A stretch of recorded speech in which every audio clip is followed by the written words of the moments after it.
Oui, donc la question ultime qu'on doit pouvoir se poser pour les sites tertiaires et notamment les sites tertiaires franciliens, c'est est-ce que on est obligé de venir tous les matins au bureau? Je pense que la réponse est négative. Je pense que sur le séquencement d'une journée, on fait beaucoup de travail sur dossier en réunion avec soi-même, on fait beaucoup de téléphone, on tapote sur un clavier.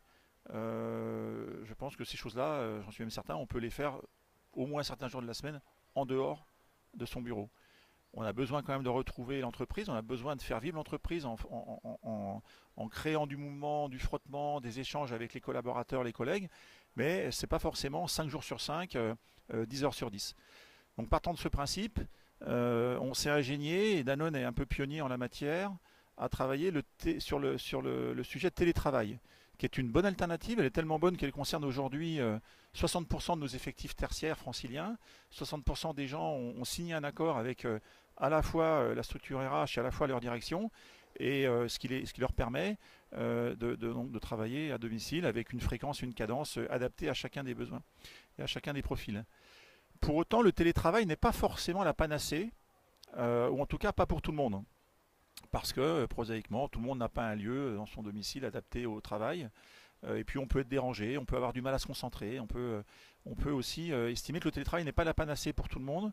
Et j'ai la faiblesse de croire, et quelques directeurs immobiliers le partagent, même si on a du mal aujourd'hui à faire rencontrer l'offre et la demande, j'ai la faiblesse de croire qu'il y a peut-être une troisième génération de lieux de travail qui s'appellerait les tiers-lieux ou les télécentres, ou des espaces de coworking. Donc, ces endroits existent déjà dans Paris Intramuros, ils sont très urbains, ils sont destinés, je pense, à des créateurs d'entreprises, à des travailleurs indépendants. Ils ne sont pas forcément adaptés à la population des grosses entreprises, et ils sont d'autant moins adaptés qu'ils sont mal situés.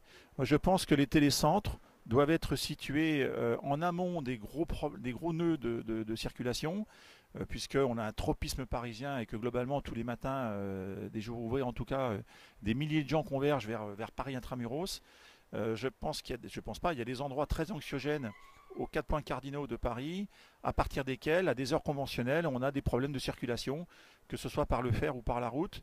Et je pense que ces télécentres, ces tiers-lieux, pour les grosses entreprises, devraient être situés en amont de ces gros nœuds. À l'ouest, ça va être le triangle de Rocancourt, à l'est, ça va être Croissy-Beaubourg, au sud, ça va être la fameuse cuvette de l'Essonne ou de l'Orge, et au nord, ça va être un petit peu en amont de Roissy. Bon, je pense que ces lieux doivent être disséminés à des endroits des endroits à partir desquels la circulation devient particulièrement dense, compliquée, anxiogène, et ces tiers-lieux doivent avoir pour ambition de faire gagner du temps, donc de l'influx nerveux, donc des heures de travail improductives, et également, juste au passage, du carburant et donc de l'énergie.